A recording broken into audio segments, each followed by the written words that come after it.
Okay, friends, today we're here to do a lesson about the verb in Hebrew. I know that you've been learning about the verb in English. Who remembers what symbol this is for? Yes, Itai. This is the symbol for a verb. Okay, who remembers why it's red? Who can remember? Yes, Itai. Because it's like an action. It's an action, okay, and why is it actually red? Anyone remember why it's red? Yes. Because the sun gives energy, and the sun is red. The sun gives energy and life to the earth, and this is like the sun, and the action gives life to the sentence. Okay, so we remember that the symbol is a sphere because it rolls and it's like movement and it represents action. Okay, today we're going to be talking about verbs in Hebrew. Who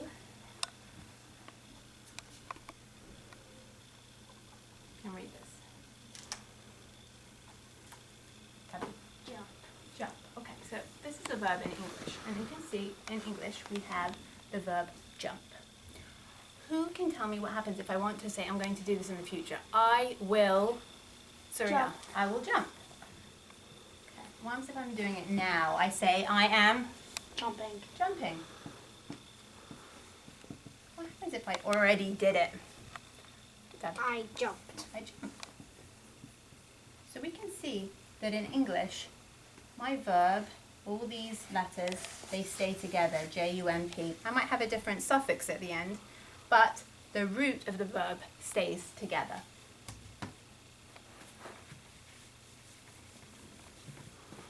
In Hebrew, something a little different happens.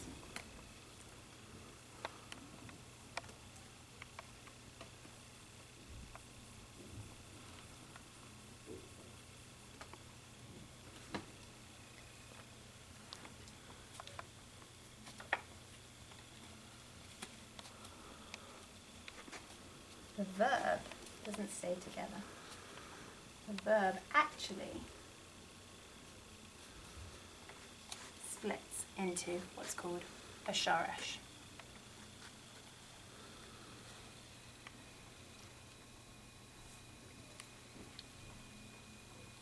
So we have a shoresh here that says omer. Omer means say.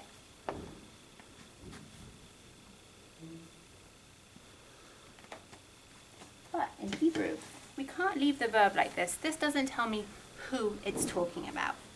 In Hebrew, we need to fit it into a specific mold to see if it's talking about a girl, the girl says, or the boy says.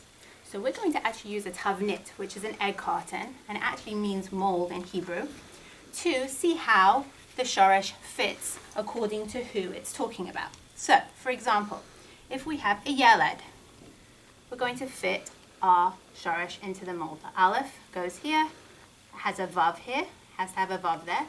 There's a mem, goes here, and the resh goes here. So we say yeled omer. Who can tell me what yeled omer means if we know that this shoresh means say? The boy Says. The boy says. And we can now move the shoresh down into the second tavnit space for a yalda. Okay, who wants to have a turn at what it would be for a yalda?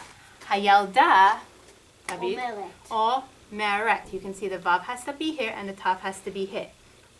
The shoresh in Hebrew always has to be in the same order. I can't mess this around. I can't switch the shoresh around. It doesn't mean the same thing. So I have to keep it in the order that means say or mer. Okay. Who would like a turn to make this fit for a boy? Itai, bevakasha. Can you read that? Yaled, Omer. and that means the boy says. Okay, so what we can do, instead of having this tavnit, which is a little awkward to use all the time, we can actually use some strips instead. So, instead of using yeled, I'm going to put down the strip for hayeled. Okay? Instead of the yalda, I'm going to use the strip that says hayalda.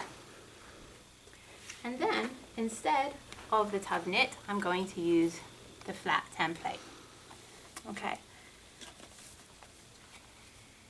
If we use this shoresh, It's a little bit inconvenient to have these balls rolling around everywhere, right? So we're going to use the verb movable alphabet. And we're going to take the shoresh, the flat version of the shoresh, like the one that you see in front of you, from the verb movable alphabet instead of these, so that they don't roll around. Okay, so we're going to put this aside. And we can now fit the shoresh easily into the tavnit. And there are many different shoreshim that we can actually make up from the verb movable alphabet. But for today, we're just going to stick with omer. Okay, and we're going to stick this verb symbol above to remind us that this is actually poal, this is a verb.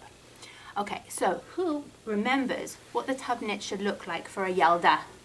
Itai. Hayalda or Meret. omeret.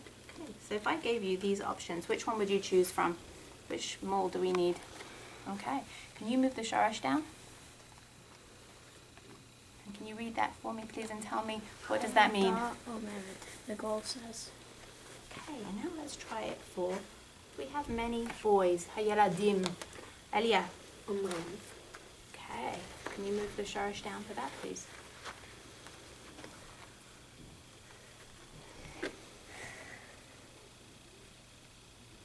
Okay, and hayaladim omrim, what does that mean? The boy said. The boys say. Say. The boys say. Okay, and hayaladot, Surya. What do you think it's going to be? Hayaladot? Amrot. Okay, move the shoresh down, please. And what does that mean, hayaladot omrot? The girls say. The girls say. Okay, so today we learned how to fit a shoresh into the mold. And we learned about the different templates that need to match who they're talking about. For your follow-up work, what I'd like you to do is I'd like you to write down hayalet, hayalda, hayaladim, yaladot, and you can pick a different shoresh to fit into the mold. Take it from the verb movable alphabet and then use it. For example, if I used the shoresh ochel, I could put in here aleph, chaf, lamed, and I would have hayaled ochel. Hayalda, who can tell me what it would be? Ochelet, hayaladim, and hayaladot. Yes. So you can use, there are different shoreshim which you can use from the control chart, and I look forward to seeing your follow-up work. Thank you so much for joining me in this lesson.